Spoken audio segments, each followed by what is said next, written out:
दोस्तों नमस्कार। मैं आपको इस वीडियो में एनबीएफसी के बारे में बताना चाह रहा हूँ कि इसका इंटरेस्ट रेट सबसे ज़्यादा हाई क्यों होता है और किस लिए होता है। सारा फैक्ट दे के मैं बताऊँगा आपको कि जिसको आपको सरल भाषा में समझ में आ जाए। और वीडियो अच्छा लगे, पसंद आए तो लाइक शेयर कीजिए और सब्सक्राइब भी कीजिए, इससे मोटिवेशन मिलता है।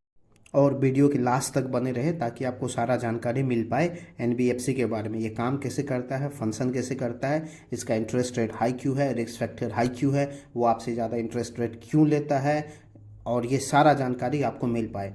पर एनबीएफसी के बारे में मैं सबसे पहले बता दूं, ये नॉन बैंकिंग फाइनेंशियल इंस्टीट्यूशन या नॉन बैंकिंग फाइनेंशियल कंपनी होता है जिसको बैंक से कोई लेना देना नहीं है। ये बैंक की तरह आप इसको ट्रीट नहीं कर सकते हैं। बैंक में जो फंक्शन फैसिलिटीज़ है लगभग आपको सेम मिल जाएगा, कुछ कुछ डिफरेंट मिलेगा, पर ये सेम नहीं है, ये अलग बॉडीज़ है। ये अलग तरीके से काम करता है, बैंक से दूसरे तरीके से ये काम करता है। तो ये गलती ना कीजिए कि ये बैंक ही है। अभी मैं आपको ये समझाऊंगा कि ये बैंक से अलग कैसे है। तो सबसे पहले ये जो इंट्रोड्यूस हुआ था वो 1956 में द कंपनी एक्ट के थ्रू वो इनरोल हुआ था। और इसके बाद इसको कोई भी लीगली और बैंक नहीं बोल सकते हैं। ये बैंक की तरफ फंक्शन नहीं करता है, जैसे मैंने पहले भी बोला है आपको। दूसरा दूसरा पॉइंट ये है कि इसको कोई भी बैंकिंग जैसा लाइसेंस नहीं है। जैसे बैंक को बैंकिंग का लाइसेंस है, ऐसे इसको बैंकिंग का लाइसेंस नहीं है। ये बैंकिंग का कोई भी रूल रेगुलेशन और रेगुलेटरी फॉलो नहीं करता है। ज़्यादातर फॉलो करता है पर ज़्यादातर नहीं करता है। ये क्या नहीं करता है, ये आपको डिमांड डिपॉजिट एक्सेप्ट नहीं करता है। डिमांड डिपॉजिट एक्सेप्ट करने का कोई भी रेशियो या फार्मूला इसके पास नहीं है। ये पेमेंट और सेटलमेंट में ऑफर नहीं करता है, ये इसका पार्ट ऑफ सिस्टम नहीं है। तीसरा और सबसे ज़रूरी चीज़, ये आपको चेक इशू नहीं करता है और चेक से ड्रॉन इटसेल्फ फैसिलिटीज इसमें अवेलेबल नहीं है। चेक से लेन देन, ये लेन देन क्या आप मतलब जैसे बैंक में आपको चेक विड्रॉल या पेमेंट के थ्रू देन लेन का सुविधा होता है, ये इस तरह का सुविधा इसमें अवेलेबल नहीं है। ये सबसे 3 मेजर फैक्टर है जिसको ये अलग करता है बैंक से।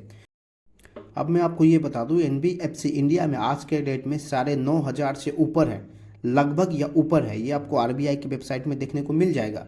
अब हम लोग बात करते हैं कि लोन एबिलिटी का फंक्शन क्या है। ये जो एनबीएफसी है ना, ये लोन देने में बहुत विशाल है। ये मतलब विशाल क्या है, इतना बड़ा रेंज है कि वो हर किसी को लोन देना ऑफर कर देता है। ये आइए इसको इस तरह से समझते हैं कि आपको बैंक में लोन लेने गए पर वो आपको लोन नहीं दिया।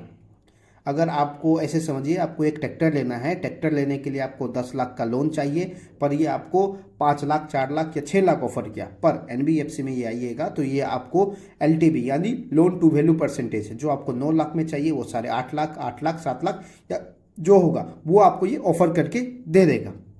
तो लोन के लिए ये जो एलिजिबिलिटी होती है, क्राइटेरिया होती है, ये सबसे हाईएस्ट होता है और इसमें आपको ईजिली से लोन मिलने का चांस सबसे ज़्यादा रहता है।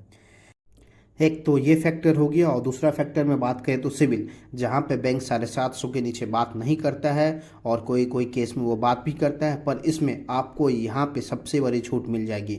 आपको 650 के आसपास या उससे नीचे या उससे ऊपर थोड़ा बहुत प्लस माइनस करके आपको लोन वो ऑफ़र कर देता है।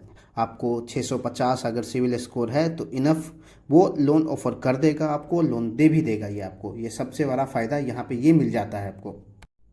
अगर आपका सिविल स्कोर कम है, कम यानी 650 के आसपास है, और आपका कोई ऐसा फिक्स इनकम सोर्स नहीं है, बहुत सारे कस्टमर का फिक्स इनकम सोर्स नहीं होता है। जैसे मानिए लोअर इनकम कस्टमर हैं जो आते हैं, मतलब ऐसे समझ लीजिए कि रोज़ का कमाना, रोज़ का खाना है इनका, उस तरह के कस्टमर हो गए। या आपको ऐसे कस्टमर हो गए जो इनफॉर्मल सेक्टर में काम करते हैं, जो इनका फिक्स इनकम सोर्स नहीं है, कभी पैसा ज़्यादा आ गया, कभी कम आ गया, इनफॉर्मल है, तो उन केस में ये लोन ईजिली प्रोवाइड कराते हैं।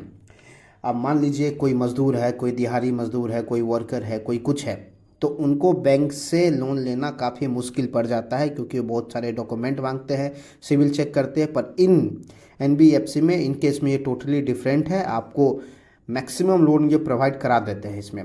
पर इस सब के कारण क्योंकि रिस्क फैक्टर सबसे ज़्यादा आ जाता है, क्योंकि आपका जो पेमेंट शेड्यूल है वो इरेगुलर होगा, टाइम पे नहीं होगा, तो रिस्क फैक्टर सबसे ज़्यादा है, इसलिए इनका इंटरेस्ट रेट